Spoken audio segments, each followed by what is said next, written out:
Le dénombrement, c'est facile, c'est juste que je ne t'ai pas encore expliqué. Aujourd'hui, nous allons parler de l'arrangement. Premièrement, nous allons répondre à la question c'est quoi un arrangement, et ensuite nous allons voir comment utiliser les arrangements dans des exercices. Donc, premièrement, nous avons c'est quoi un arrangement.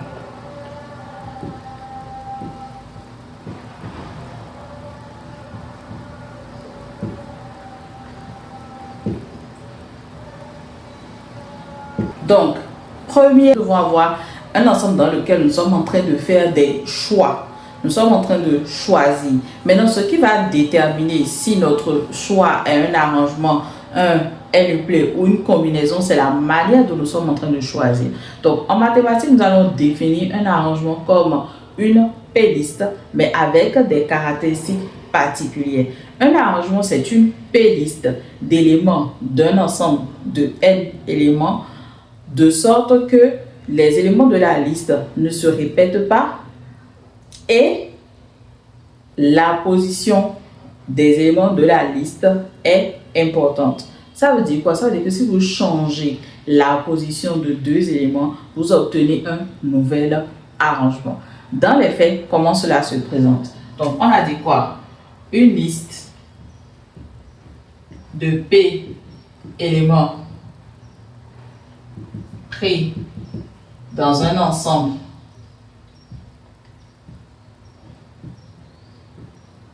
de N éléments tels que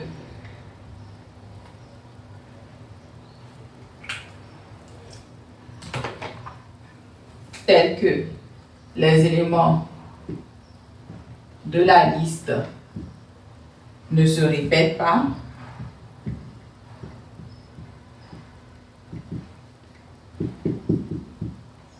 et tout changement de position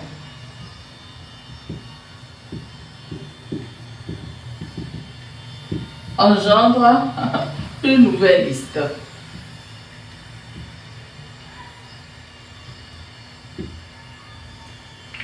Vraiment, il faut que je m'achète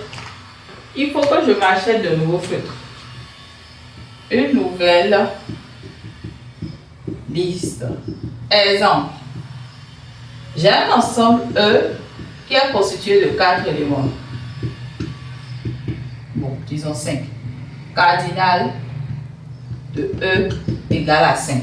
J'ai un ensemble E qui est constitué de 5 éléments. Je veux faire des arrangements de 3 éléments de E en respectant les trucs. Donc, je dois prendre P éléments dans un ensemble qui contient N.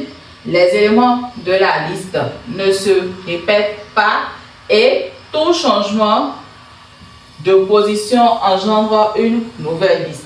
Donc, je prends par exemple ma première liste. Si je prends A, je vais constituer des listes de 3 éléments. Je vais faire des arrangements de 3 dans 5. Si je prends A, ça veut dire que je ne peux plus reprendre A. Parce que les éléments de la liste sont 2 à 2 différents. Donc, je suis obligé de prendre B et je prends E. Ça, c'est une liste.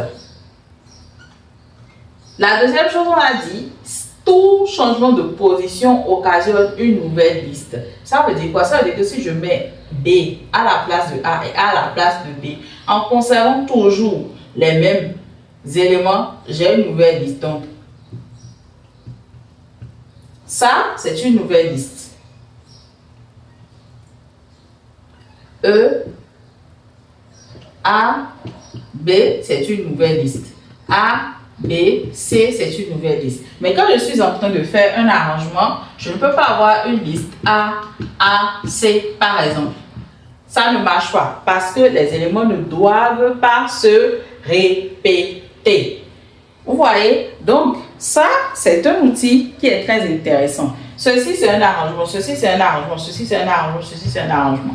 Le nombre arrangement de 3 dans 5, ça nous permet de connaître le nombre d'arrangements de 3 éléments qu'on peut faire dans un ensemble contenant 5 éléments. C'est à ça que arrangement de 3 dans 5 fait référence. Donc, vous pouvez écrire un arrangement de 3 dans 5. Mais vous ne pouvez pas écrire tous les arrangements de 3 dans 5. Vous pouvez, si vous voulez, mais ça sera fastidieux.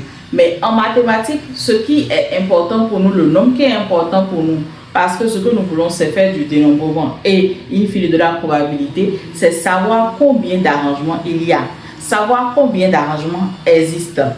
Ne pas les connaître, ce n'est pas un problème, mais savoir combien existent, c'est très important. Donc, quand on écrit ce nombre-là,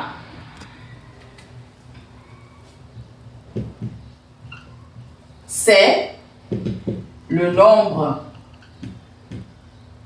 d'arrangements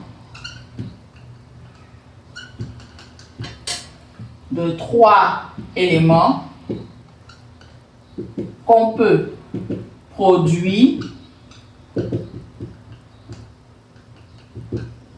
à partir d'un ensemble de 5 éléments. Donc ça, il y a bien S. Ça, c'est à ça que arrangement de 3 dans 5 fait référence. Donc, dans les exercices, chaque fois que vous utilisez arrangement de 3 dans 5, ce que vous êtes en train de chercher, c'est le nombre d'arrangements constitués de P éléments qu'on peut avoir à partir d'un ensemble qui contient N éléments. Dans les exercices, cela va se présenter de cette façon. On va vous dire, on fait un tirage successif sans remise. Sans remise, pourquoi? Ça veut dire que ce qui a été tiré ne peut plus être remis dans le lot. Donc, les résultats ne peuvent pas se répéter. Si vous avez déjà tiré 1, c'est que 1 est pris. Dans la suite des tirages, vous ne pouvez plus avoir 1. Maintenant, pourquoi est-ce que le tirage est successif? C'est parce que on veut que l'ordre dans lequel les choses ont été tirées ait une importance. Donc, on va vous dire en exercice, on fait un tirage successif sans remise. Une autre situation où vous pouvez parler d'arrangement, c'est quand par exemple, on vous dit, nous avons une classe de 30 apprenants et on veut élire un bureau constitué d'un président, d'un vice-président et d'un trésorier. Ou d'une présidente, une vice-présidente, une trésorière. Le sexe importe peu. Nous avons une classe de 30 apprenants et on veut choisir 3 personnes parmi ces 30 là. Mais le problème ici, c'est que les 3 ne jouent pas le même rôle. Les 3 n'occupent pas la même position. Il y a quelqu'un qui est président, quelqu'un qui est vice-président et quelqu'un qui est trésorier. Si vous élisez Alex à la présidence, vous prenez Karine à la vice-présidence et vous prenez Sourou à la trésorerie, vous avez fait un arrangement de 3 dans 30. Mais quand vous prenez toujours ces 3 mêmes personnes et que vous mettez Sourou comme président, Alex comme vice-président et Karine à la trésorerie, vous avez un bureau différent. Donc, chacun de ces bureaux doit être compté. Classe de 30. Qu'est-ce qui se passe-t-il aujourd'hui?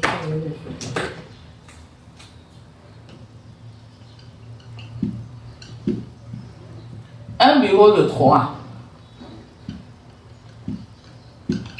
constitué de un président, un président, un VP et un trésorier.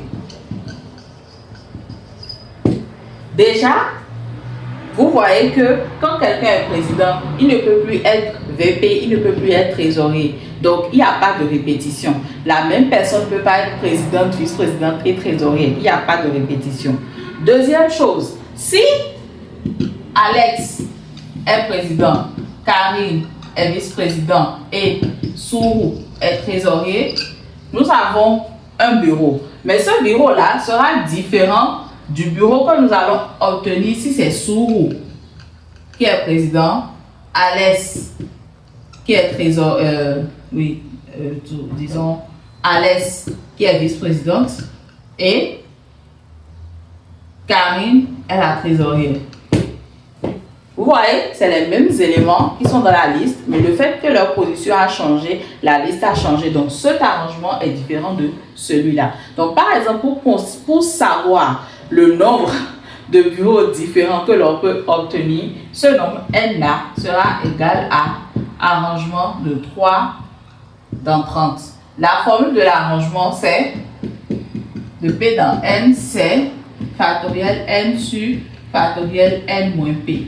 Donc ici, ça va nous faire factoriel 30 sur factoriel 30 moins 3. Donc ça fait 30 fois 28 fois 29 d'abord, fois 28 fois factoriel 27 sur factoriel 27. Donc N égale 30 fois 29 fois 28 fois 27. Il y a énormément de possibilités.